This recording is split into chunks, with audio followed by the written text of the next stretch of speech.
What an amazing community this is. Mr. President and Mrs. Bush, and to all who are part of this Virginia Tech community in this room, on this campus, worldwide today, it is a very bitter and sad day, and yet my wife Ann and I are very privileged to be here with you, and there's nowhere else in the world we would rather be than with you at this moment. As Charlie mentioned, Ann and I had left on Sunday morning from Richmond to go on a 2-week trade mission to Asia. One of the events is actually an event in India to spotlight a wonderful program of Virginia Tech. We had been in Tokyo in the hotel for about 5 hours when we were awakened with a call about 1 in the morning to report the horrible tragedy on this campus. And we were stunned. And our first thought was, we need to get home. We need to be in Blacksburg with this community that we care so much about. We had the experience then of being up in the middle of the night and not being able to get home for about 10 hours. And so we did what people all across the world have been doing in the last couple of days. We sat there first in our hotel room, and then in a coffee shop, and then in an airport waiting lounge with the television on, watching to get news about what was happening on this campus and how the campus was handling it. It was different being away from home, being halfway across the world and seeing what was happening on this campus and what you students, were showing to the world. And even in the midst of the darkest day in the history of this campus, what you showed to the world yesterday, you students, was an amazing thing. Again and again and again, in all these various news outlets, students were called for to offer their thoughts and ask what they thought about their campus and how they were dealing with this tragedy. And the grief was real and very raw, and the questions were deep and troubling. But again and again, what students came back to, wearing the Virginia Tech sweatshirts, wearing the Virginia Tech caps, was the incredible community spirit and the sense of unity here on this campus, and how before it was about who was to blame or what could have been done different, it was about how we take care of each other on this wonderful, wonderful community. How proud we were, even in the midst of a sad day, to see how well you represented yourselves in this university to a worldwide community. There are deep emotions that are called forth by a tragedy as significant as this. Grieving and sadness by the boatload. Ann and I have unashamedly shed tears about this, and I know virtually all of you have as well. That is the thing you should be doing. You should be grieving. There are resources here on this campus and others who are on this campus to help you as you find need for consolation. That is so important. A second reaction that is a natural reaction is anger. Anger at the gunman, anger at the circumstance. What could have been done different? Could something have happened? That's natural as well. One of the most powerful stories in the human history of stories is that great story central to Judaism, Islam, and Christianity, the story of Job from the Old Testament, afflicted with all kinds of tragedies in his family and health. And he was angry.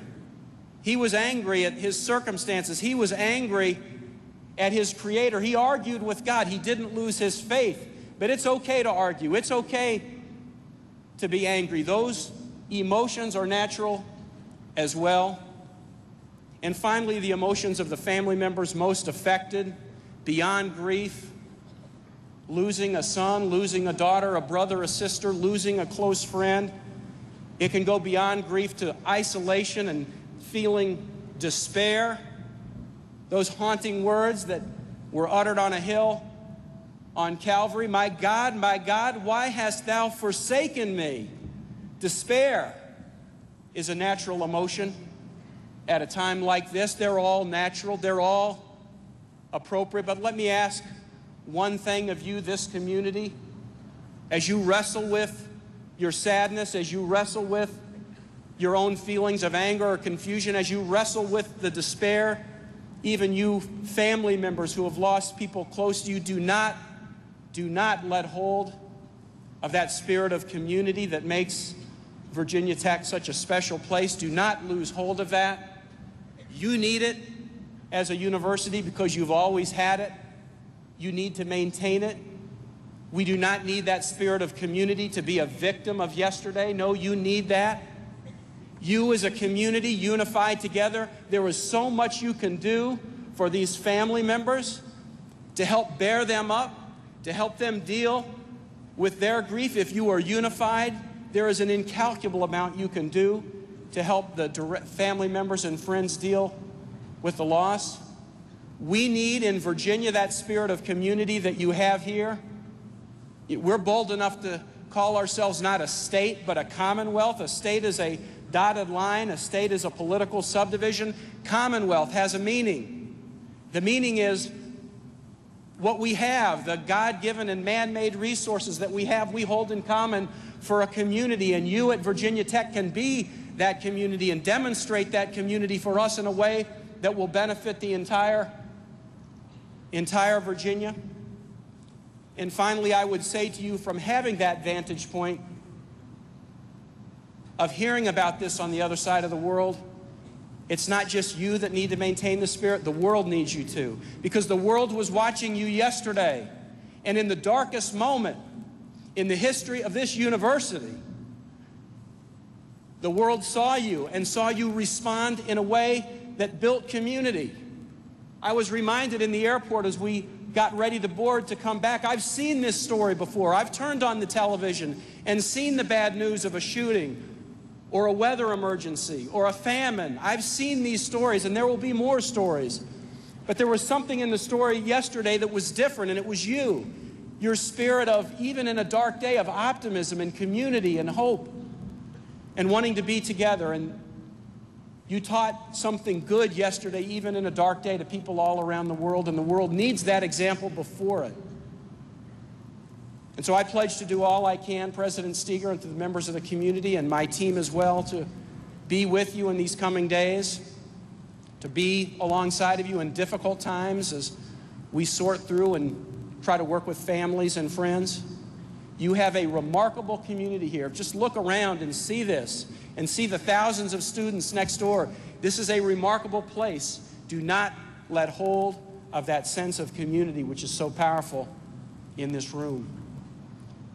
In the middle of the evening, shortly after we had received word, I received a call from the president, 3:30 in the morning, calling to ask about Virginia, how Virginia was doing, how were the students doing. President Bush was very engaged in wanting to know how people were doing, but more importantly, to say if there was anything he could do, he or the First Lady or the federal government could do to help. They wanted to be helpful, and they were helpful. We couldn't have gotten back here so quickly had it not been from assistance from the White House to enable us to be here today. President Bush is a man who knows deeply that one of the tough but necessary parts of leadership is comfort and consolation in hard times. First as a governor and now as a president, he embraces that aspect of leadership. And what a powerful and positive thing it is for the university today to welcome the President of the United States, President George Bush.